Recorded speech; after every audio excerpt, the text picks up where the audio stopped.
Hello and welcome back to the channel. Thank you for joining me on another of my wonderful interviews. Today, Rob, the rat catcher, is back in the studio. You may remember he came here a few weeks ago. It may be a month or so ago now. Rob, hello, nice to have you back on the show. I think it's about 6 weeks since I was here the last time. Absolutely. You've been challenging the councils and you've been arrested numerous times. You've got some fascinating stories. You are a peace officer. Yeah, and I'm also a registered sheriff. And a registered sheriff. Yeah, there's only 4 in the country as far as I know. Is that right? What do you have to do to be a registered sheriff? You have to contact me and cross my palm with silver, and I'll sign you up. Oh, that sounds marvellous. It's marvellous for my bank account. Yes, I bet it is. But we're not here to talk about sheriffs as such, although this is the work that you do, isn't it? It is, yeah. As peace officer and a designated sheriff, I seek out the truth and try and expose what I can in plain and simple terms that people can understand, and hopefully the audience will get followed on from what we've done in the past, and it's a continuation of basically what we've said previously. Now, whenever you come on, there's always a stir on the videos, I'm very pleased to say, because you come with lots of information, although last time you were here, you were talking about a sort code that people could go and check out where the money was going that they pay to the council tax, and people have been challenging that, saying, oh, there's no consolidate fund and blah, blah, blah. Tell us what's going on with that. Yeah, so a little bit of housekeeping, ladies and gentlemen.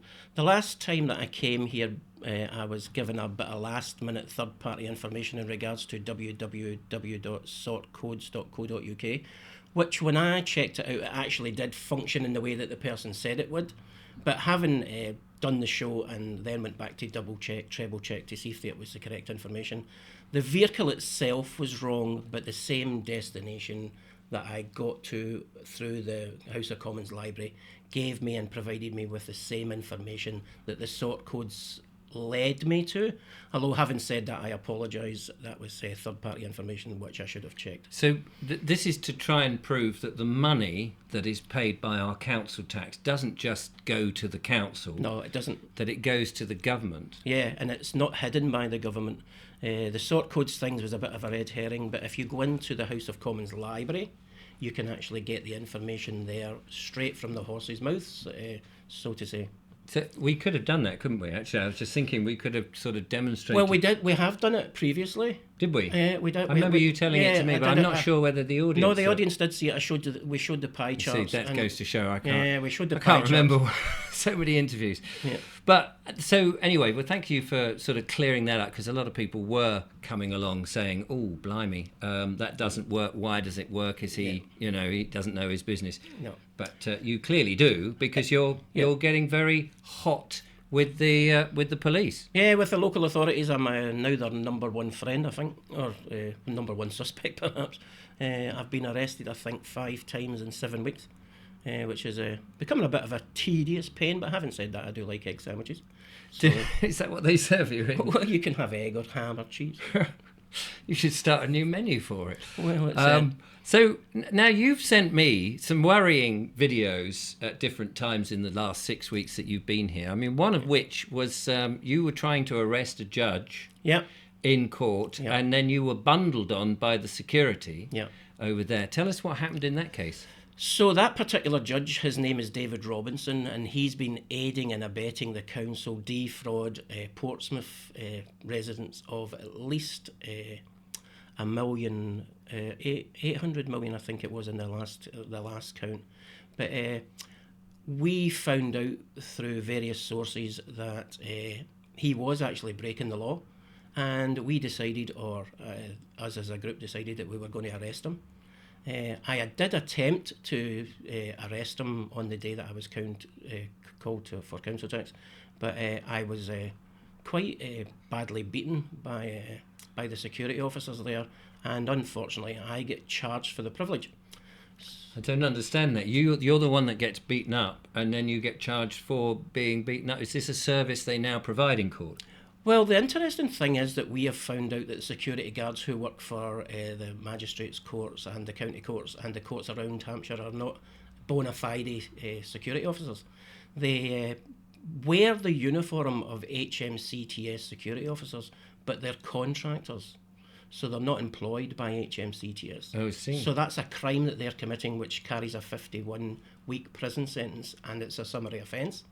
And I know that you told me before that they often hide their identity on their little lanyard identity cards, Yeah. and they have them back to front. And I've seen videos with you saying, "Show me your identity," because they're supposed to do that. Is that right? The Private Security Act of 2001, Section 9, Paragraph 4 states that you have to, as an SIA registered security guard, you must have your licence on display unless you're undercover shop security. These guys are breaking that every single day with the consent of the Magistrates Court and Portsmouth County Court. So we are exposing that. But in regards to the arrest of the judge, I attempted to lawfully arrest the judge under Section 24A of PACE, and the security guard there, who's the senior security officer there, he actually violently assaulted me.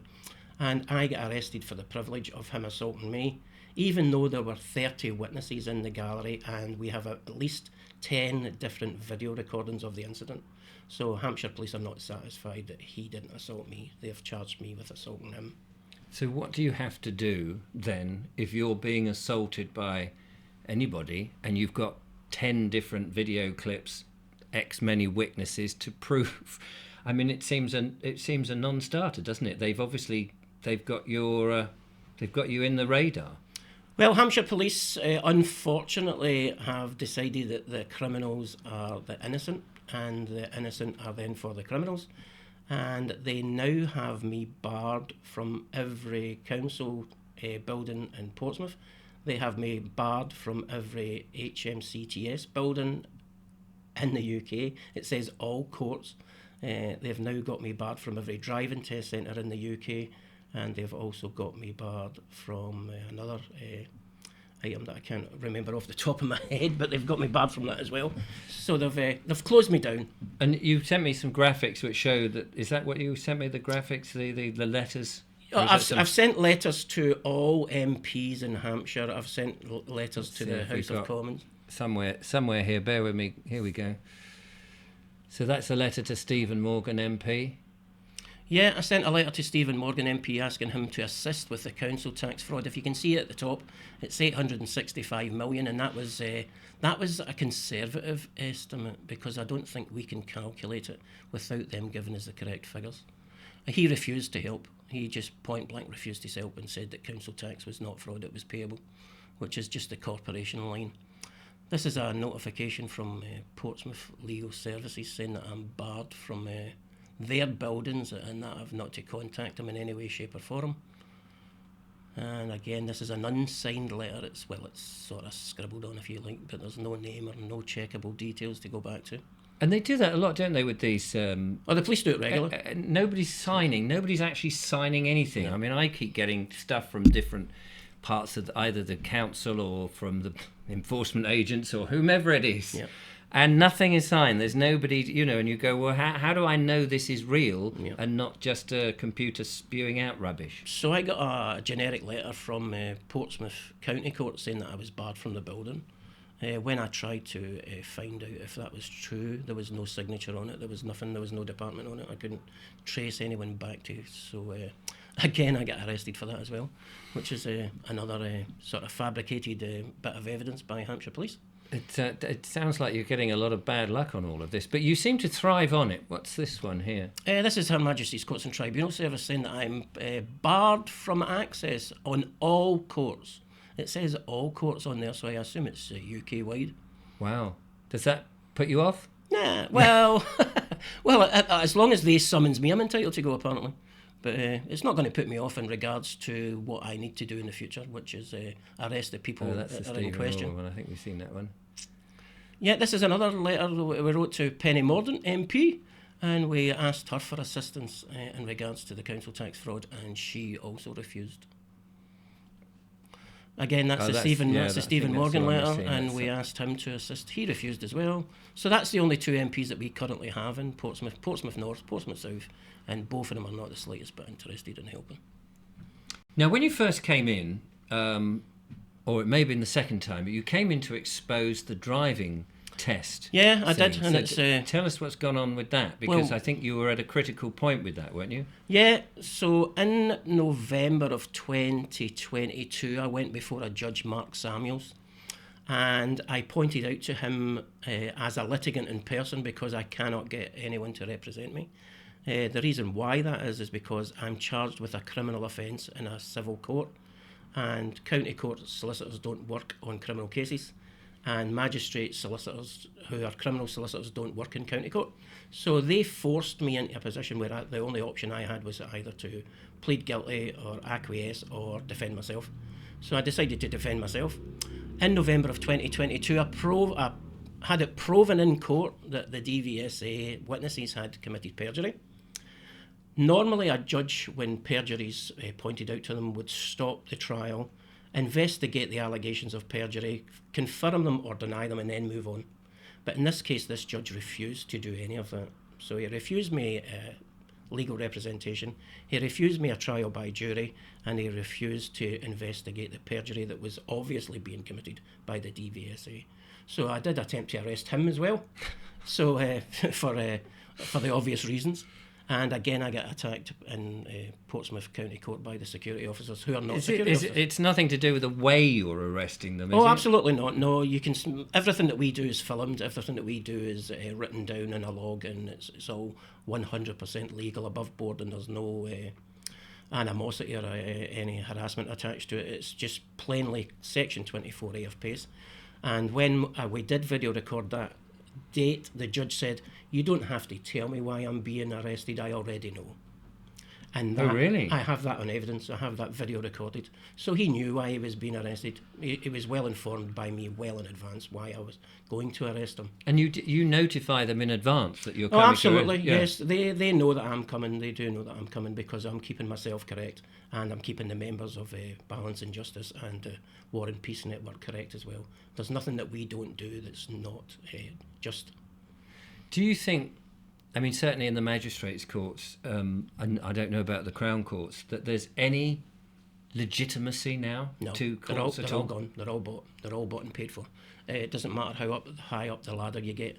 Maybe possibly High Court, maybe possibly King's Bench, but the ones lower than that, I would say that 90% of the judges are now compromised.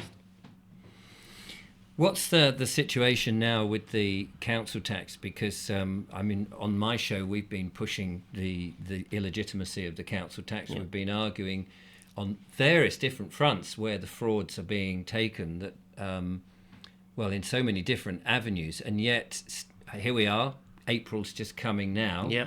And people will be getting their bills and are thinking about whether to pay or not to pay. Yeah. We'll be seeing people having enforcement agents coming along, which the more we see that, the less that puts it off. We need numbers of people to be challenging. Yeah.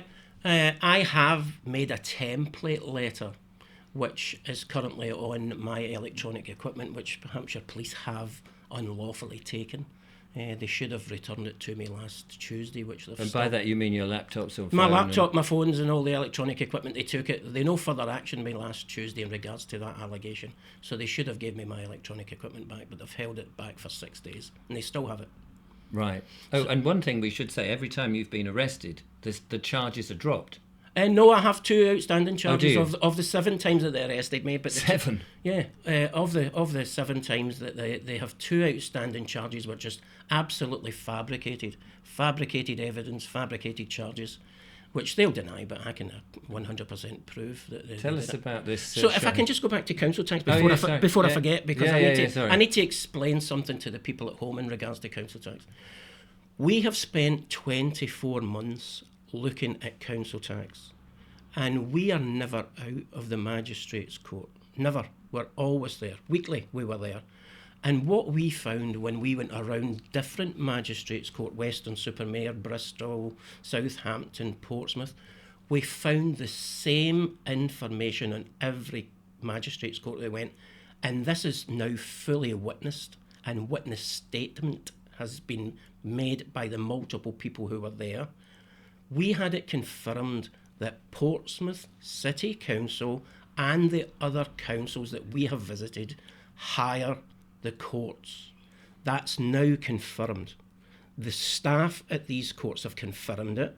The witnesses have put witness statements in to say that they heard it being stated, and it's now irrefutable that council tax magistrates' courts are hired by the councils in that area. It's not now deniable. And if I remember rightly, you told me, or you sent me a piece of video, I can't remember which, in which you said, I need to talk to somebody about this confrontation that was going on. Yep. And the person in the court said, if I've got this right, Yep. don't talk to us, you need to talk to the council because they hire the room. Myself and two ladies went up to the office of the council, the magistrates' court, and we said we had an objection to lodge, and she said, you can't lodge any objections with us, you have to deal with the council. And I asked why, and she said, the councils hire that courtroom, it's nothing to do with us. And so there it is. And there it and is. you had that witness, didn't you? We had three witnesses to that. Myself and two ladies witnessed that, and we have now witness statements to that effect. Myself and the two women have made written statements of truth that that's actually true. So that's interesting, because I've had from my audience, and they've written to various different places. I think I sent one back to you. Yeah, you did. Yeah. And they ask the courts or the council or whomever. I think one went to either the Ministry of Justice or the tribunal service itself. Yep. And they come back saying, no, of course it's not hired. It is, run by it. But all of that is clearly fabrication. Absolutely perjurious. It's false. Every council in England and Wales hire magistrates' court for their fake liability hearings. And this is for the bulk hearing. I mean, you could, in one way, I can understand the problem they have. Oh, yeah. Thousands of people who are challenging the council tax, and presumably it's going to get more as the council taxes have gone up in cost, and people are being squeezed left, right, and centre. And they have a problem that if everybody had to have their time in court, it would be decades before they were seen, let alone all the other cases that they have to see. But they are hiring a court, and it's the claimant. I mean, this is where it gets a bit bonkers, isn't it? Because it's the claimant is hiring a court with judges who are working not on their HMCTS payroll. Yep. They're working out of office, as it were, Mm-hmm. giving this liability order, which has to be pronounced, Mm-hmm. which if you're in a bulk hearing, you're not allowed to go in, or very few people can go in if they make a thing, or they actually tell you not to go. Mm-hmm. So nobody can go to the hearing and hear the judge say, you've got a liability order. Mm-hmm. And it's all hired anyway, so it's all null and void. Yep. And it's not justice. Mm. And if you wanted to go, I mean, this is the thing that I keep finding myself railing back to, is you have to go to the claimant and say, is it all right if I go to court to have my hearing? Yeah. I mean, that's not how justice is done at all. If you think back to the last time I was here, we talked ourselves through the Edward Heath thing. Yes. When he took us falsely or illegally into the common market in January the 1st, 73. Every single company in that period of time had to become a corporation for the Corporation UK to go into the common market. That means the HMCTS, the police, McDonald's, any business, no matter what they were doing, the police especially, are all corporations. They're registered in Dun & Bradstreet in America. You can find this information. It's readily available, but very people search for it. But we, as nosy individuals, like to troll and search. So we've found all this information. We can confirm it to be true. The other interesting thing that you said there was the councils summons you. So they're the claimant. But a council cannot summons you to anywhere because they've got no legal authority to do it. No. Then they tell you that you don't have to turn up. Yeah. When you phone their answering service, it says if you've received a summons from us, you don't necessarily have to go. So that's 3 illegal processes before you've even actually got to the court door. When you get to the court door, if you choose to go, you'll find that the court itself is hired by the council, and as is the magistrates, as are the judges. So they tell you when you get there are 4 defences to council tax. Now, I've found about 25 defences to council tax, but they don't allow you to use the other 21 defences that I've found. They limit you to 4. And that in itself is denying you justice. We've seen it over the past 24 months where you go into these fake courts, and it doesn't matter how viable your argument is, they shoot you down and declare you guilty at every single turn. Why do they do it? Because it's all a cash grab. The councils know that the money goes from the people to the central fund. The central fund skim off a bit at the top and send it back a bit lighter to the councils, and the government are taking their slice out of the money. They're then using it for genocide, as in the 5G, genocide as in the jabs, and they're now funding what we're about to discuss in a couple of minutes in time. When you consider that I looked at the legal or the part of the UK, which we are now technically, which they'll declare as 2 trillion debt, it's actually nearer 4 if you look at the truth. The American government are something in the region of 45 trillion in debt.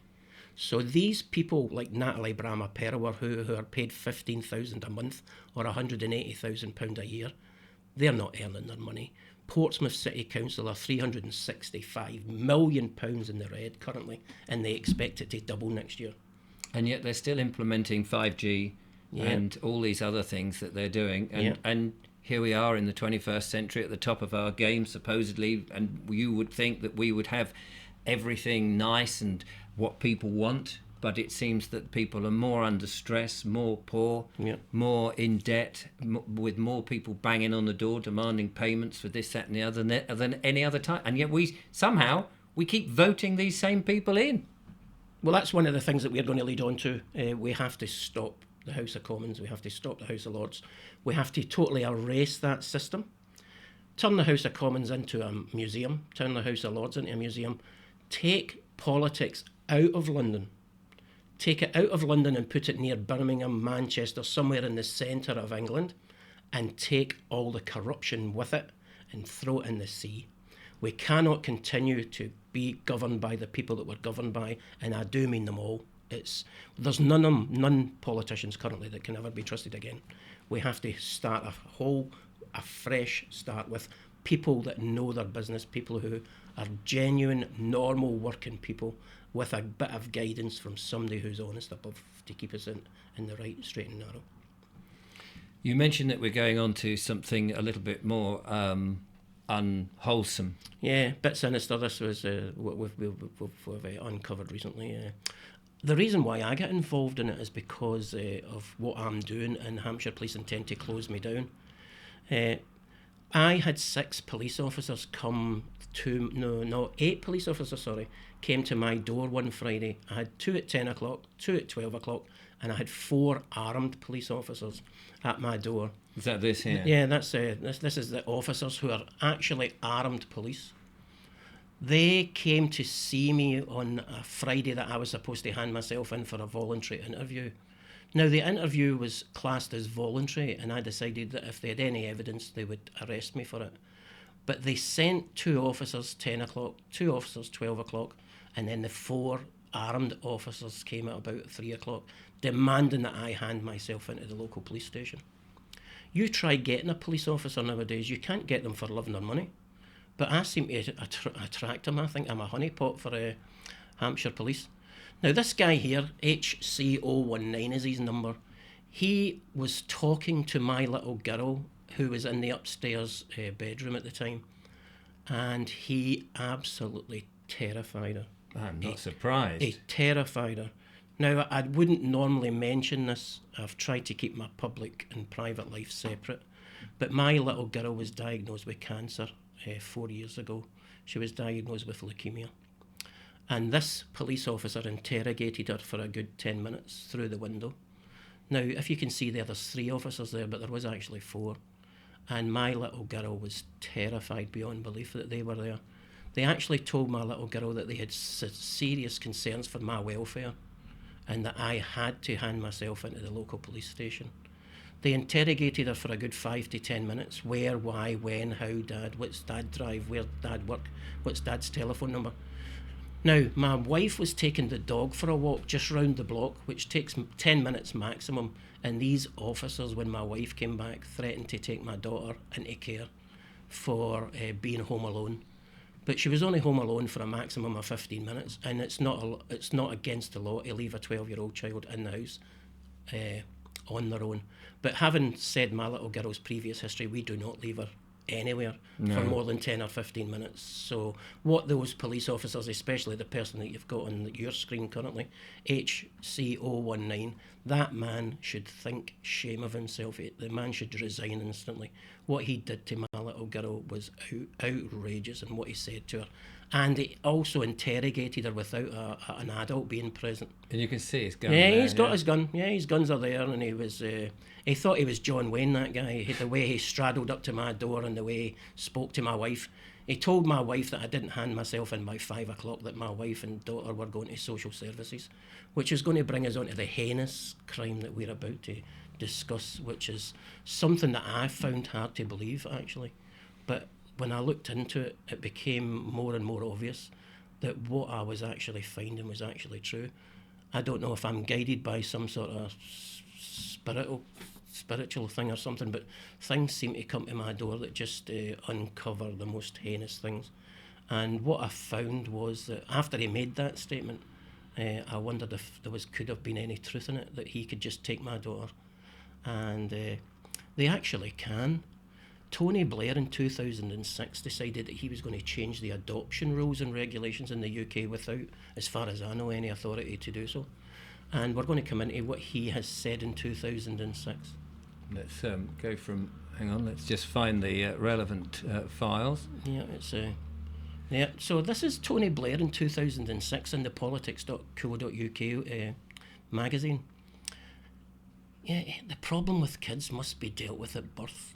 What does he mean by that? Well, I don't think he's meaning the kids. I think he means he's going to deal with the parents, because obviously how can you deal with a child? And how do you know they're going to be problem kids at birth? I mean, Mr. Blair's psychic? Mr. Blair's about to explain that to you if you go into the next screen. So, is that the one? I think the next one's one down. I think it's the next one along. There's another one with his. So, if people look at that, the Prime Minister said it was possible to identify a household where child were likely to become a menace to society. How can you say that when the child's not even born? It's outrageous to make that statement. In fact, it's satanic. It's demonic to make that statement, especially from someone who everyone in 2006 sort of believed to be a guiding light. The man is quite satanic, in my opinion. But that brings us on to the two ladies that are currently sitting in the studio with us just now that are watching this. We won't mention any names or anything, but they're perhaps going to come and see you on a future date. Yes, we do have, as you say, you can't see them sitting here. It's like a studio audience in the show today, which is very nice. But I'd be more than happy to talk to them about what's going on. So could we go through the four statements that were made by Tony Blair? Of course. The first one's just a picture of Tony Blair. It's going to convince you that Tony Blair actually did make these statements. Right. So hang on, is that the next one? So that's the next one along, yeah.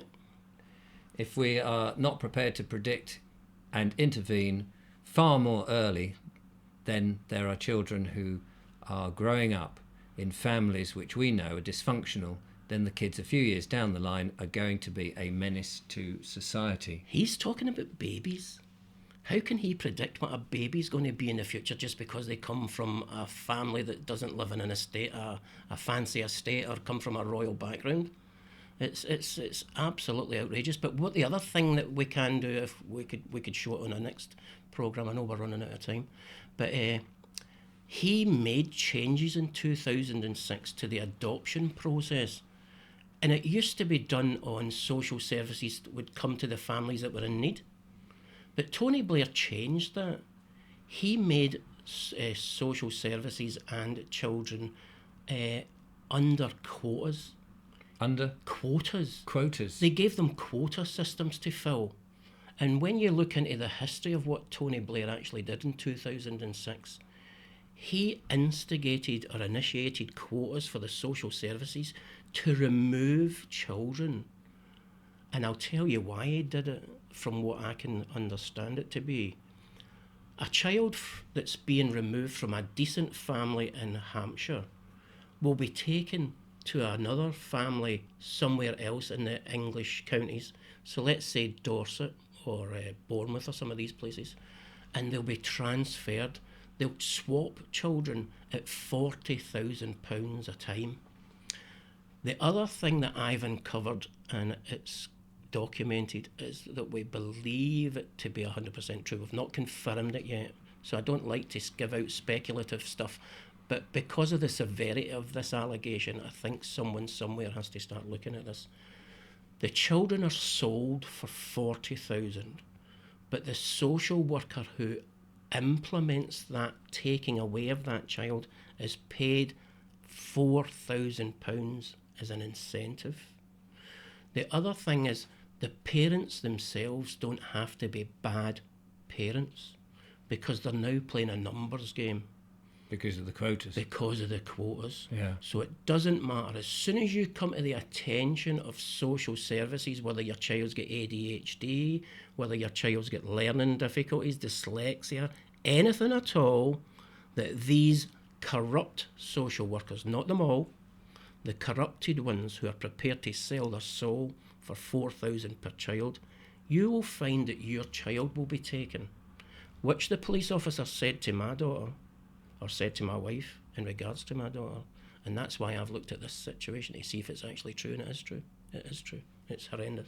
Absolutely horrendous. So, I mean, apart from the whole unwholesomeness, illegality of all of that, it just seems to me that the less we involve any of our family within government services, the better. Yeah. I mean, I interviewed a chap recently about child maintenance service. Yeah. And it seems that they can just basically empty it's usually men, it's usually the partner, but it doesn't have to be. Yeah. But they'll just empty his account and not necessarily pay it to the mother. No. It disappears. Yeah. And it may well disappear into the agent that's dealing with them's account.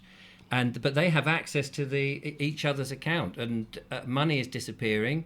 One is blaming the other. He's saying, I've paid it. She's saying, no, you haven't. And the money's disappearing. And it just seems all of government at the moment are so corrupt. But what you've just described is beyond being corrupt for money. Yeah. It's taking children. And we know that trafficking is happening in huge numbers. And yet nobody's talking about it. Or if you talk about it, certainly on a platform like this, you're going to be cut down. And of course, we've got the new bill that's online, whatever it is, bill to stop people like me putting out content like this. Yeah, and that's exactly what they're doing to me currently. They've stopped me from doing everything and anything.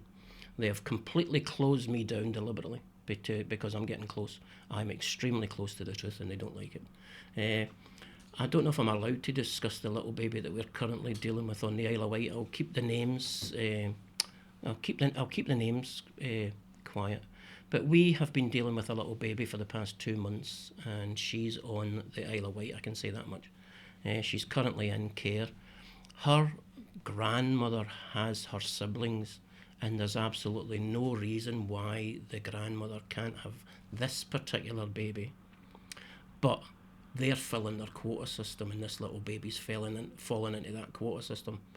This little baby, we believe, through evidential sources and evidential things that I've seen and witnessed for myself, that this little girl, who's only 23 months, is being abused through drug-induced silence, and also we believe that she's being sexually assaulted. We have made multiple complaints to Hampshire Police on video recordings. We record everything we do. We put everything in writing that we do. And there was a situation 4 Fridays ago where we called an ambulance for that baby because we saw marks and things that were consistent with sexual abuse. We called 999, an ambulance was called, and when the ambulance was halfway to the contact centre to see the child, the police stopped that ambulance from coming. The police stopped it because we believe the police are running, or at least know of, the child sex trafficking and sex abuse ring on the Isle of Wight. And Hampshire police, as far as I'm concerned, are 100% complacent and guilty as everybody else that's involved in it. And that's a terrible story, but unfortunately we are so aware, are we not, of all these various trafficking rings Yep. that are targeting children who are in care. Yeah. And, the stories of kids wandering into the police station to say, I've just been abused, don't worry, sit over there, and people come in and abuse them a bit more. Yep. It's just disgusting. But where, the thing that gets me all the time is, where is the outrage? Why are people not taking to the streets? We seem to be so dumbed down as a society, whereas you can't help feeling that 100, 200 years ago, if that was going on in the village, whoever was the perpetrator would have been strung up. Even if it was the squire or the landowner, the villagers would have got together and said, she is one of us. Yep. Where is that outrage? I think that people were indoctrinated by Margaret Thatcher. Why do I say that? Because in the early 80s, Margaret Thatcher convinced everyone in the UK that buying your home was the ultimate dream. And when you have a mortgage around your neck, it suddenly sews up your lips. Your ears are still open, your eyes are still open, but your mouth is closed. And I think people, unless it comes to their door, they're very reluctant to involve themselves in somebody else's hardship. And we've seen so much of that during the COVID period, in which, people have mysteriously dropping down dead from something that they may have had injected into them by certain people. And those people who even knew that was likely to happen were still carrying on with those injections. When you look at society now, and when you look at someone who's in distress in the street, people would rather video that than people would rather video that than actually go over and assist someone. Yes. They that's their thing, as in they think they're helping. They're not helping. Videoing someone that's in distress is not the answer. Go over and offer the person assistance. Yeah, you're not getting any brownie points by putting that on social media when you could have gone in and helped the poor person. We've lost that community spirit, I think, and we need to get it back. We also need to stop this corrupt police service that's in Hampshire. We need to stop it. How we stop it, don't actually know, because it comes from the top.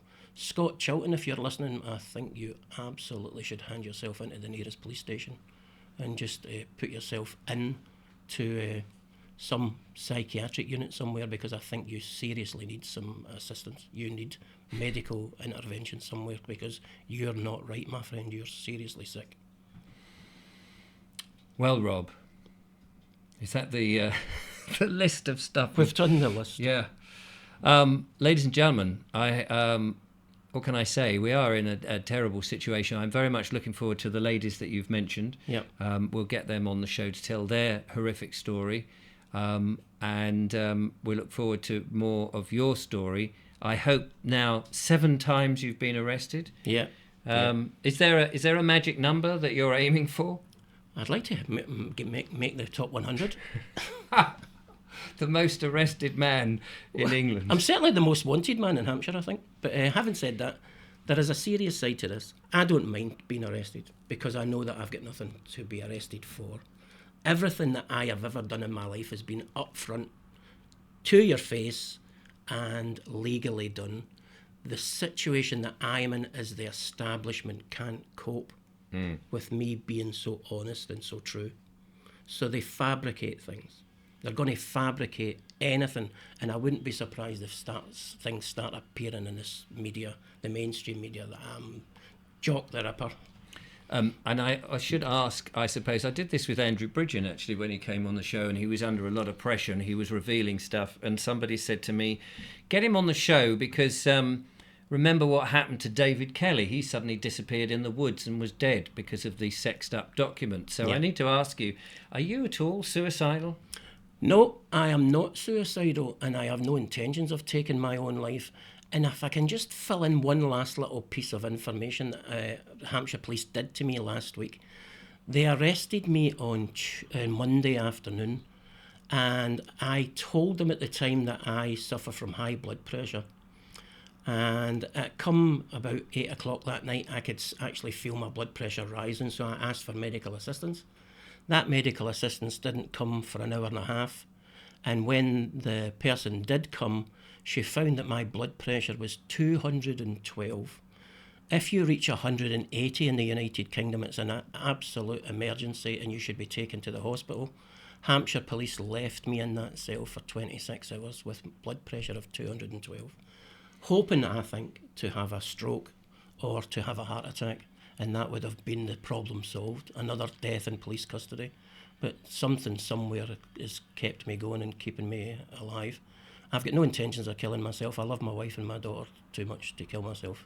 So if anything happens to me, it's by the hand of Hampshire Police or some other sinister body. It's certainly not. It's not going to be by my hand. Well, Rob, I hope nothing does happen to you. I mean, you do. It seems to me, as somebody who wants to keep well out of all of this, you do seem to court the danger. But then I guess that's your remit, isn't it? Something somewhere brings these things to me. I think they just know that I'm just not going to tolerate it. I think my previous history means that I'm not going to tolerate it, and I'm not going to tolerate it. There will be arrests made within the next month of the people that need arrested, and I won't be arrested myself. I isn't it. No. Well, thank you so much for coming in, giving us an update. I'm sure you'll be back. Yeah. When there is more to tell. Yeah. Do you have a website for your group? Yeah, it's www.pompeyhood.info, and that will be upgraded this afternoon for what we did yesterday outside Hampshire main police station, which is in Airport Services Road in Portsmouth. We had a big demonstration there yesterday to try and highlight the plight of this little baby, and the people that we spoke to were receptive, but the people at the other end are not receptive because they're involved in it. So I beg everyone to keep an eye on your children, look after your children, look after your family, look after yourself, be safe. And this turned out to be a semi-quest to expose council tax, and it's turned into something completely different. I will put the link in the description, of course. Thank you so much for coming in, Rob. It's been a pleasure to have you here. Yeah, thank you for having me again. And the team that supports you, which is just off camera. It's great to have you guys into the studio, and I look forward to catching up with you soon. Yeah, hopefully things are changing for the better. So there we are, ladies and gentlemen. I hope you enjoyed that, and yes, take note of what Rob said. We've got the council tax. He's advised not to pay it. See if you're brave enough to see what happens. But I think there's going to be a lot of people saying exactly the same for all the different reasons that Rob put forward. I'll be back with more monologues and more wonderful interviews. But in the meantime, from Rob and myself, thank you so much for watching. We wish you well. And until next time, goodbye.